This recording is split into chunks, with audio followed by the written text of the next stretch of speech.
வணக்கம். இந்திய நேரப்படி காலை 8:30 மணி செய்திகள். முதலில் ஜெம் தலைப்பு செய்திகளை காணலாம். இங்கிலாந்துடன் வரலாற்று சிறப்புமிக்க வர்த்தக ஒப்பந்தம். இந்தியாவின் பொருட்களின் விலை குறையும். பிரதமர் மோடி கிரிக்கெட்டுடன் இங்கிலாந்தின் உறவை ஒப்பிட்டு பேச்சு. பிரதமர் மோடி அந்நாட்டு பிரதமர் கெய்ர் ஸ்டார்மரை சந்திப்பு. முதலமைச்சர் மு.க.ஸ்டாலின் உடல்நலம் குறித்து அப்போலோ மருத்துவமனை அறிக்கை. முதலமைச்சர் அவரது பணிகளை 2 நாட்களில் மேற்கொள்வார் என்று தெரிவிப்பு. 12ஆம் வகுப்பு துணைத் தேர்வு எழுதிய மாணவர்கள் இன்று முதல் மதிப்பெண் பட்டியலை பதிவிறக்கம். தேர்வர்கள் மறுகூட்டல் மறு மதிப்பீட்டிற்கு விண்ணப்பிக்கலாம் என்று பள்ளிக்கல்வித்துறை தெரிவிப்பு. ஓமன் வளைகுடாவில் அத்துமீறி நுழைந்த அமெரிக்க போர் கப்பலுக்கு ஈரான் எச்சரிக்கை.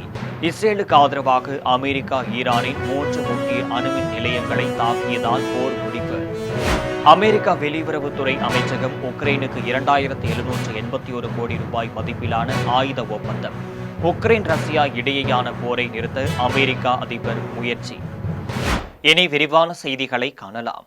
இங்கிலாந்து வர்த்தக ஒப்பந்தத்தால் இந்தியாவின் பொருட்களின் விலை குறையும் என்று பிரதமர் மோடி தெரிவித்துள்ளார். பிரதமர் நரேந்திர மோடி 2 நாள் அரசுமுறை சுற்றுப்பயணமாக இங்கிலாந்து சென்றுள்ளார். லண்டன் விமான நிலையத்தில் பிரதமர் மோடிக்கு உற்சாக வரவேற்பு அளிக்கப்பட்டது. பின்னர் இந்தியா இங்கிலாந்து இடையிலான சுதந்திர வர்த்தக ஒப்பந்தத்தில் 2 நாட்டு பிரதமர்களும் கையெழுத்திட்டனர்.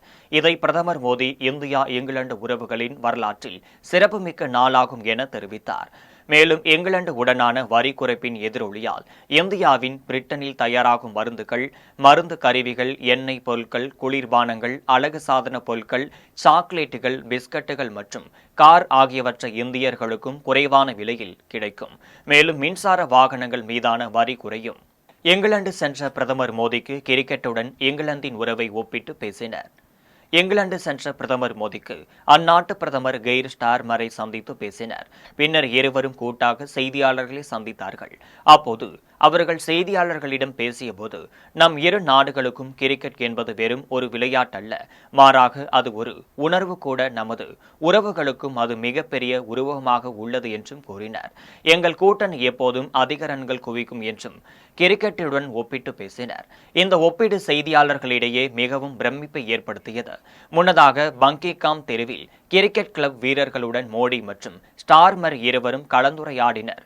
இதனைத் தொடர்ந்து இந்திய கிரிக்கெட் அணியும் இங்கிலாந்து அணியுடன் டெஸ்ட் போட்டியில் விளையாடி வருவது குறிப்பிடத்தக்கது. முதலமைச்சர் மு.க.ஸ்டாலின் உடல்நலம் குறித்து அப்போலோ மருத்துவமனை அறிக்கை வெளியிட்டுள்ளது. முதலமைச்சர் மு.க.ஸ்டாலின் அப்போலோ மருத்துவமனையில் சிகிச்சை பெற்று வருகிறார்.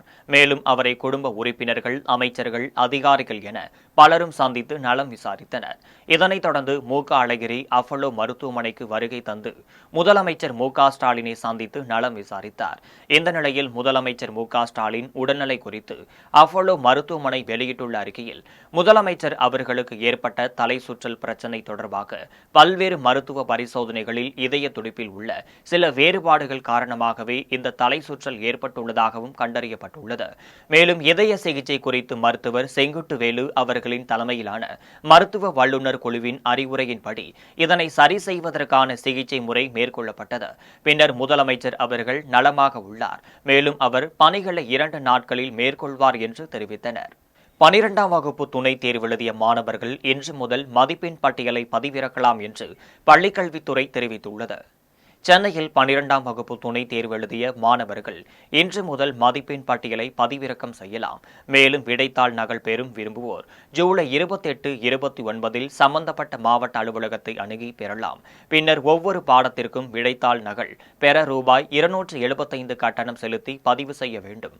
விடைத்தாள் நகல் கோரும் தேர்வர்கள் மட்டுமே மறுகூட்டல் மறு மதிப்பீட்டிற்கு விண்ணப்பிக்கலாம் என்றும் பள்ளிக்கல்வித்துறை தெரிவித்துள்ளது. ஓமன் வளைகுடாவில் அத்துமீறி நுழைந்த அமெரிக்க போர் கப்பலுக்கு ஈரான் எச்சரிக்கை விடுத்துள்ளது. இஸ்ரேலுக்கு ஆதரவாக அமெரிக்கா ஈரானின் 3 முக்கிய அணுமின் நிலையங்களை தாக்கியதால் போர் முடிவுக்கு வந்தது. மேலும் ஓமன் வளைகுடாவில் ஈரான் கடல்வழி பகுதிக்குள் அமெரிக்க போர் கப்பலான USS பிஸ்ட் ஜெரால்டு அத்துமீறி நுழைந்தது. இதைத் தொடர்ந்து ஈரான் கடல் படையைச் சேர்ந்த ஹெலிகாப்டர் ஒன்று அந்த பகுதிக்கு சென்று அமெரிக்க போர் கப்பலை விலகி செல்லும்படி எச்சரிக்கை விடுத்தது. ஆனால் ஈரானில் ஹெலிகாப்டரை விலகி செல்ல அமெரிக்கா போர் கப்பல் எச்சரிக்கை விடுத்தது. பின்னர் இது ஈரானின் ஒருங்கிணைந்த வான் பாதுகாப்பு திட்டக்குழுவின் பாதுகாப்பில் உள்ளது என பதிலடி கொடுத்தும் அமெரிக்கா போர் கப்பலை பின்வாங்கி சென்றது. அமெரிக்கா வெளியுறவுத்துறை அமைச்சகம் உக்ரைனுக்கு 2781 கோடி ரூபாய் மதிப்பிலான ஆயுத ஒப்பந்தம் அறிவித்துள்ளது. உக்ரைன் ரஷ்யா இடையே 3 ஆண்டுகளாக போர் நடைபெற்று வரும் நிலையில் உக்ரைனுக்கும் ஆயுதம் மற்றும் நிதி உதவிகளை அமெரிக்கா, ஜெர்மனி உள்ளிட்ட நாடுகள் அளித்து வருகின்றனர். இந்த போரை நிறுத்த பல்வேறு வழிகளில் அமெரிக்க அதிபர் முயற்சிகளை செய்து வருகிறார். மேலும் போரை ரஷ்யா நிறுத்துவதாக தெரியவில்லை. இதனால் உக்ரைன் மிக கடுமையான பாதிப்படைந்துள்ள நிலையில் அமெரிக்க அதிபர் ட்ரம்ப் உக்ரைனுக்கு 2781 கோடி ரூபாய் மதிப்பிலான ஆயுதங்கள் வழங்க ஒப்புதல் அளித்துள்ளார். காஞ்சிபுரம் மாவட்டம் புளியம்பாக்கத்தில் முக்கிய பகுதிகளில் 45 கண்காணிப்பு கேமராக்கள் பொருத்தப்பட்டுள்ளன. வாலாஜாபாத் ஊராட்சி ஒன்றியத்திற்குட்பட்ட புளியம்பாக்கம் காஞ்சிபுரம் செங்கல்பட்டு சாலையை அடுத்துள்ளது. இதனால் வாலாஜாபாத்தில் இருந்து செங்கல்பட்டிற்கு செல்லும் வாகனங்களை கண்காணிப்பதற்கான முக்கிய பகுதியாக புளியம்பாக்கம் உள்ளது. இதனால் குற்ற செயல்களையும் விபத்துகளையும் கண்காணிக்கும் பொருட்டு வழிப்பறி, திருட்டு போன்றவற்றை தடுக்கவும் புளியம்பாக்கத்தில் சிசிடிவி கேமரா அமைக்க பல்வேறு தரப்பினரும் கோரிக்கை விடுத்து வந்தனர். அந்த கோரிக்கையை ஏற்று புளியம்பாக்கத்தில் 15 இடங்களில் சிசிடிவி கேமரா அமைக்கப்பட்டது. அவற்றின் செயல்பாட்டை தொடங்கி வைக்கும் விழா ஊராட்சி தலைவர் பாலச்சந்திரன் தலைமையில் துணைத் தலைவர் மோகன் ராஜா முன்னிலையில் நடைபெற்றது. காவல் துணை கண்காணிப்பாளர் ராபர்ட் மார்டின், வாலாஜாபாத் ஆய்வாளர் கிருஷ்ணமூர்த்தி ஆகியோர் கேமராக்களின் செயல்பாட்டை தொடங்கி வைத்தனர். இந்த நிகழ்ச்சியில் புளியம்பாக்கம் ஊராட்சி மன்ற உறுப்பினர்கள் விஜயகண்ணன், தெய்வ சுந்தரி, லட்சுமி, மகாலட்சுமி, ராஜசேகர் ஆகியோர் பங்கேற்றனர். சேலம் மாவட்டம் ஆத்தூரில் தெரு நாய்களை பிடித்து கருத்தடை செய்து பொதுமக்கள் குடியிருப்பு பகுதியில் விட்டதால் நகராட்சி வாகனத்தை சிறைப்பிடித்து வாக்குவாதத்தில் ஈடுபட்டனர். ஆத்தூர் நகராட்சியில் சுற்றித் திரிந்த நாய்களை பிடித்து தென்னங்குடி பாளையத்தில் கருத்தடை செய்து மீண்டும் தெருவிலேயே விட்டு வருகின்றனர். இவ்வாறு கருத்தடை செய்யப்பட்ட நாய்களை நகராட்சி ஊழியர்கள் கண்ணாடி மேல் பகுதியில் வாகனத்தில் எடுத்து சென்று விடும்போது பொதுமக்கள் வாகனத்தை சுற்றி வளைத்து அதிகாரிகளுடன் கடும் வாக்குவாதத்தில் ஈடுபட்டனர். தகவல் அறிந்து வந்த காவல்துறையினர் பொதுமக்களிடம் பேச்சுவார்த்தை நடத்தினர். இதனையடுத்து அப்பகுதி மக்கள் கலைந்து சென்றனர். கோவை விஜி மருத்துவமனையில் அதிநவீன கல்லீரல் மற்றும் சிறுநீரக மாற்று அறுவை சிகிச்சை கூடம் திறக்கப்பட்டுள்ளது. இந்தியாவில் டெபாலிக் சிண்ட்ரோம் மற்றும் கொழுப்பு கல்லீரல் நோய்கள் வேகமாக அதிகரித்து வருகின்றன. அதேபோல குடிப்பழக்கம் உள்ளிட்ட பல்வேறு காரணங்களால் கல்லீரல் நோயால் 2.5 முதல் 3 கோடி பேர் வரை பாதிக்கப்பட்டுள்ளனர். ஆண்டுதோறும் 50,000க்கும் மேற்பட்ட கல்லீரல் மாற்று அறுவை சிகிச்சைகள் தேவைப்படும் நிலையில் இப்போது 3,500 முதல் 4,000 மாற்று சிகிச்சைகள் மட்டுமே நடைபெறுகின்றன. இந்தியாவில் கல்லீரல் மாற்று மையங்கள் 100க்கு குறைவாகவே உள்ளன. இந்த நிலையில் கோவை விஜி மருத்துவமனையில் அதிநவீன கல்லீரல் மற்றும் சிறுநீரக மாற்று அறுவை சிகிச்சை கூடம் திறக்கப்பட்டுள்ளது. இதனை அமெரிக்காவைச் சேர்ந்த புகழ்பெற்ற கல்லீரல் நிபுணர் அருண் சான்யால் திறந்து வைத்தார். அதேபோல இந்த கூடத்தில் உயிருள்ள உறுப்புகள் கொடையாளர்கள் மற்றும் உயிரிழந்த உறுப்பு கொடையாளர் மூலம் கல்லீரல் மற்றும் சிறுநீரக மாற்று சிகிச்சை அளிக்கும் திறன் கொண்டவையாக அமைக்கப்பட்டுள்ளதாக விஜி மருத்துவமனையின் தலைவர் விஜி மோகன் பிரசாத் தெரிவித்தார்.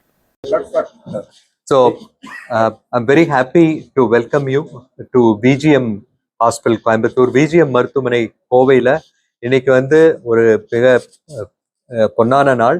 இன்னைக்கு liver and kidney transplant theatre complex and dedicated தீவிர சிகிச்சை இன்டென்சிவ் கேர் அதை திறப்பதற்காக ப்ரொஃபஸர் டாக்டர் அருண் சான்யால் அவர்கள் அமெரிக்காவிலிருந்து வந்திருக்காங்க.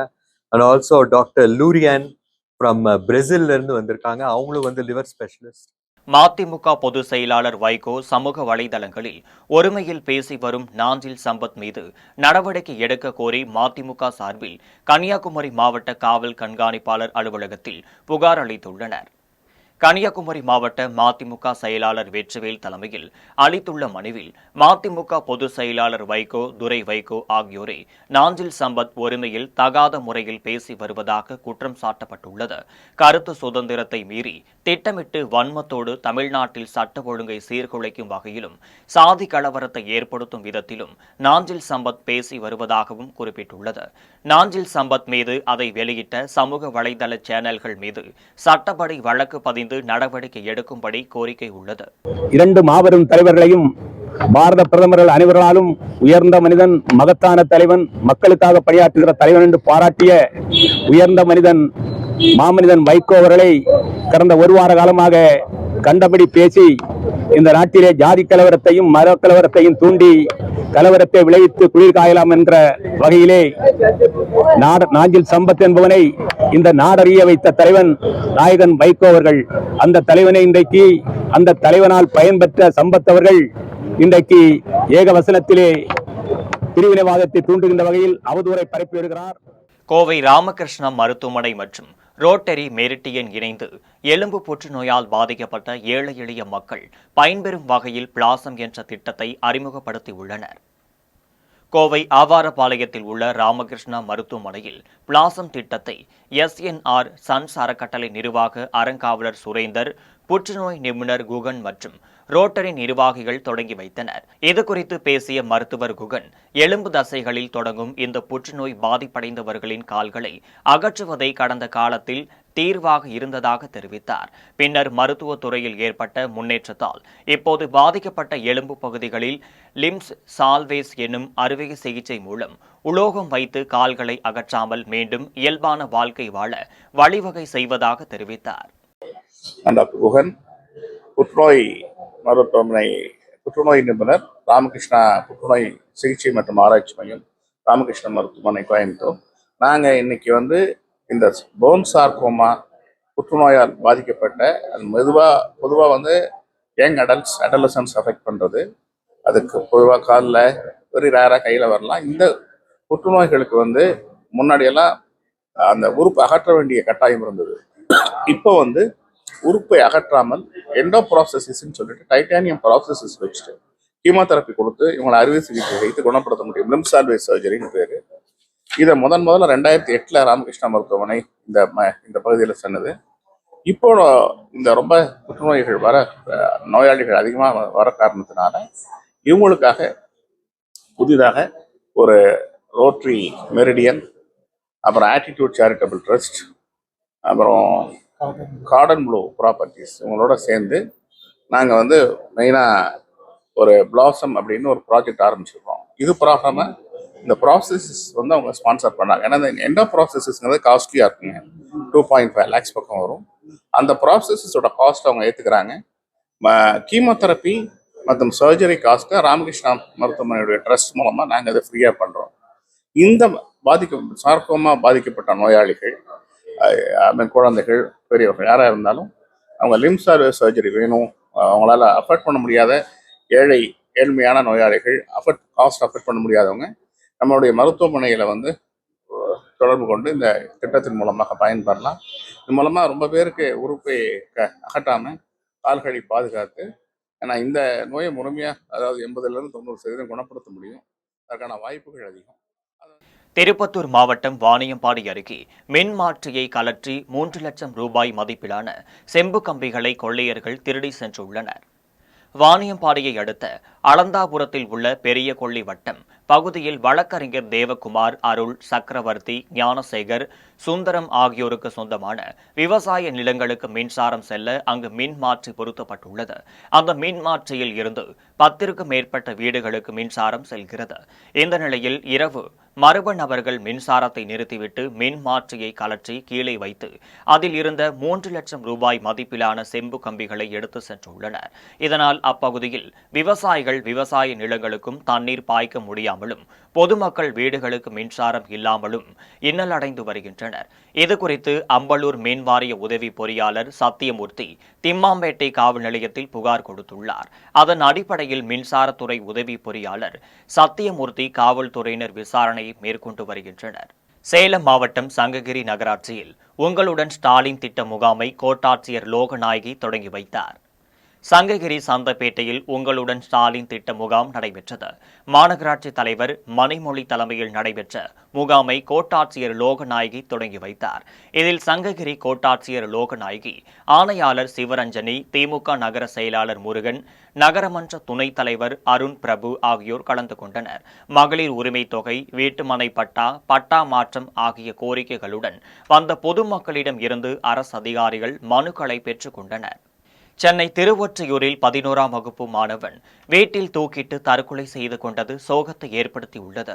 திருவொற்றியூர் ராதாகிருஷ்ணன் நகரைச் சேர்ந்த ராமாதேவி கணவர் இறந்த நிலையில் தன் மகன் சித்தார்த்துடன் அப்பகுதியில் வசித்து வருகிறார். ராமாதேவி பாரிமுனை பகுதியில் உள்ள தனியார் நிறுவனத்தில் வேலை பார்த்து வருகிறார்.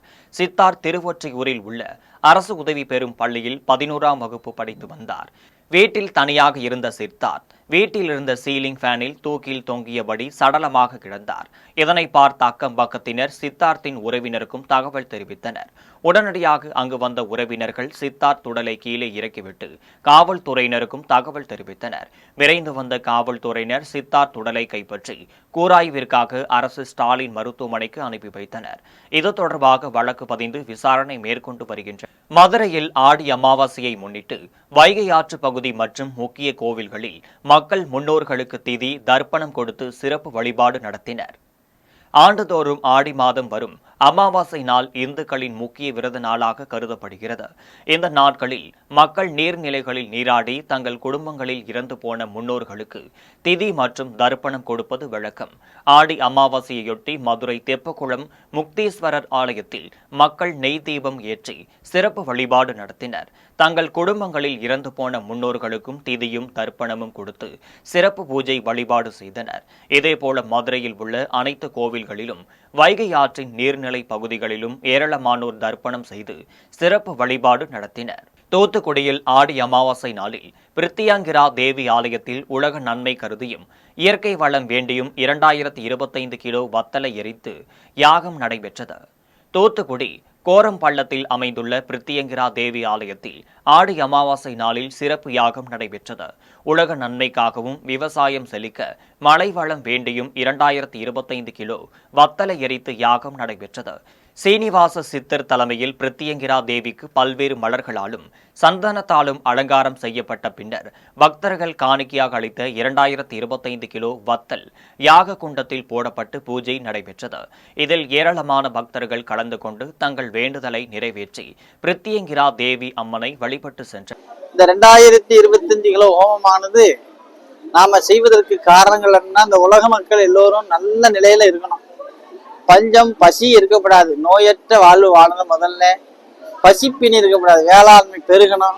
நல்ல மழை வேணும். மழைனா அளவோடு வேணும். தேவைக்கேற்றபடி இயற்கை சீற்றங்கள் வரக்கூடாதுக்காக இந்த 2025 கிலோ யாகம் நடக்கிறது. இப்ப இவ்வளவு வத்தல் போட்டாலுமே ஒரு நெடி இருக்காது. நீங்களாம் நின்றுட்டு இருக்கீங்க, யாருக்கும் எந்த இருமலும் வராது. இதுதான் பிரித்தியங்கிரா தேவியுடைய அருள் கடாட்சம். ஆகையினால இந்த யாகத்தினுடைய பலன் உலக மக்கள் எல்லோருக்கும் சென்றடைந்து மக்கள் எல்லாம் பரிபூர்ணமாக வாழ அன்னையை வேண்டி ஆசீர்வதிக்கிறேன். மதுரையில் பால் சுனை கண்ட சிவபெருமான் கோவிலில் ஆடி அமாவாசை நாளில் நடைபெற்ற சிறப்பு வழிபாட்டில் ஏராளமான பக்தர்கள் பங்கேற்றனர். முருகனின் அறுபடை வீடுகளில் முதற்படை வீடான திருப்பரங்குன்றத்தின் பின்புறம் பால் சுனை கண்ட சிவபெருமான் கோவில் அமைந்துள்ளது. சிறப்பு பெற்ற இத்திருத்தலத்தில் ஆடி அமாவாசையை முன்னிட்டு இன்று சிறப்பு பூஜைகள் நடைபெற்றன. முன்னதாக சுவாமிக்கு பால், தயிர், சந்தனம், தேன், இளநீர், பஞ்சாமிரதம், வாசனை திரவியங்கள் கொண்டு அபிஷேகம் நடத்தப்பட்டது. தொடர்ந்து சிறப்பு யாகங்களில் வைக்கப்பட்டிருந்த புனித நீர் குடங்கள் சங்கொலி முழங்கிட தலை சுமையாக கொண்டு வரப்பட்டு சிவனுக்கு அபிஷேகம் நடைபெற்றது. சிவபெருமானுக்கும் வண்ண மலர்களால் ஆன மாலைகள் அணிவிக்கப்பட்டதைத் தொடர்ந்து சதுரகிரி சந்தன மகாலிங்க அலங்காரத்தில் பெருமான் பக்தர்களுக்கு அருள்பாலித்தார். விழாவையொட்டி மதுரையின் பல்வேறு பகுதிகளில் இருந்து வந்த ஏராளமான பக்தர்கள் பால் சுனை கண்ட சிவபெருமானை வழிபட்டு சென்றனர்.